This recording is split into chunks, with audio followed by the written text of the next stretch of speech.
When I was diagnosed, and I'm so proud of the Cancer Council now and the work that they've done there, when I was diagnosed there was no booklet, there was no information, there was nothing.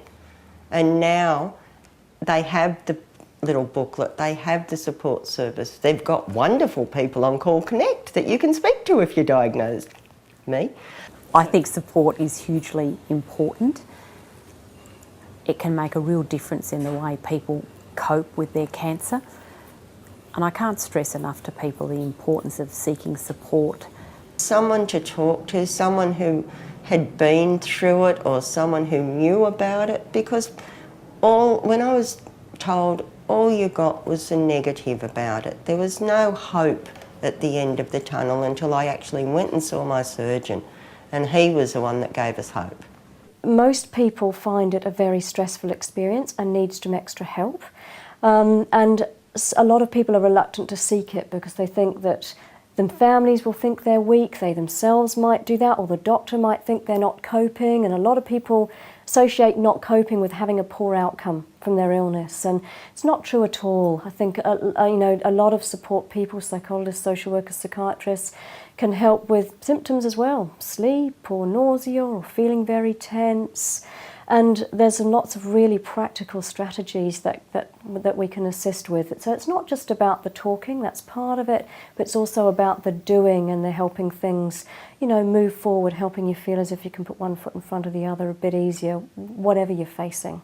I make sure that they're not lost in the system from our point of view, that they're presented at multidisciplinary team meetings, get back to clinic, provide a focal point of contact both during that initial stage when their stress is very high and throughout their cancer care journey here. I'm available to them. After I'd come out of seeing the surgeon, the nurse coordinator took me into another room and we finished off the paperwork, and she gave me some information regarding support networks which I might want to make use of, and told me when I had to have the blood tests and that the hospital would contact me with a date for surgery. All cancer patients and their families have the right to see a social worker. Sometimes people don't know this, but by all means you can ask your doctor, your nurse. You could even try to contact us through the Cancer Helpline. They often make referrals or pass people on to me as well. So there's many different ways that you can access us. My role in the hospital when I see patients is probably twofold. Firstly, I assist patients with practical concerns, and they can be anything from transport assistance or financial assistance, accommodation assistance, or even home care services. Secondary to that, and also just as important, is psychological and emotional support. But basically my role is to follow my patient's lead. You tell me what your immediate concerns are, and my role is to try to minimise them as best I can. This treatment you're going through is challenging enough. You don't need to have it any more difficult than it already is. For somebody experiencing cancer and its treatments outside of that hospital environment, where do you go? And this is where we step in as counsellors. In many ways, a diagnosis of cancer, one of the biggest things it does is it takes control of your life. And what counselling actually does is assists people to take back that control of their lives. I've been taking counselling because after surgery you feel very, very down because as you know, as a runner, I just wanted to get up and get going and start running again. And I found that the counselling really, really brought me back. The diagnosis of pancreatic cancer is a really distressing diagnosis, and these patients do need to have support from a whole number of different groups. I think it's really important to keep the general practitioner involved from the beginning because they usually have a good relationship, a long-term relationship, but these patients also seek advice from the general community, and there are a lot of patient support groups which help. A lot of this information can be sought from the Cancer Council, where there are numerous booklets to help support patients with cancer of all different sorts, and patients are aware that this is independently developed information and they have confidence in that information. Well, I think support is really, really important. Not only emotional, but actually just information and practical support. Pancreatic cancer in particular is difficult for people because a lot of people don't even know what it is. And so to be able to find out what it is that they've actually got, or the person that they're caring for has got, is really, really important. And the best way to find out what support is available is to ring the helpline here at the Cancer Council. 了解癌症嘅課程啦，咁呢個課程咧就係俾一啲。Hi, welcome to the Cancer Council Helpline. Here behind me you'll see all of the health professionals that work on the helpline.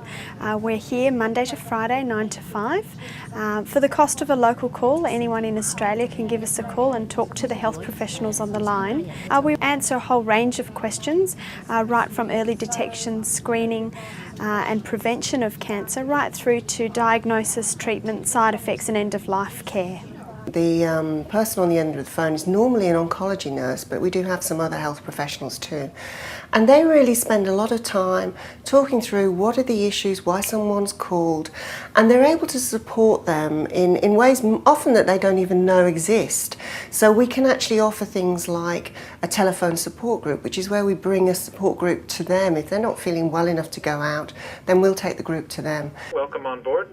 Felix and Julie join us from the Cancer Council. Just want to see, do we have Jenny online still? Yes, Jenny speaking. And Richard? Yes, Richard here. Margaret? Yeah, it's Margaret here. And Sue? Hi, it's Sue. Welcome the four of you. I'm pleased you're able to make it along this afternoon. We've got an online support method which is called Cancer Connections, where people can actually talk to somebody else online in real time.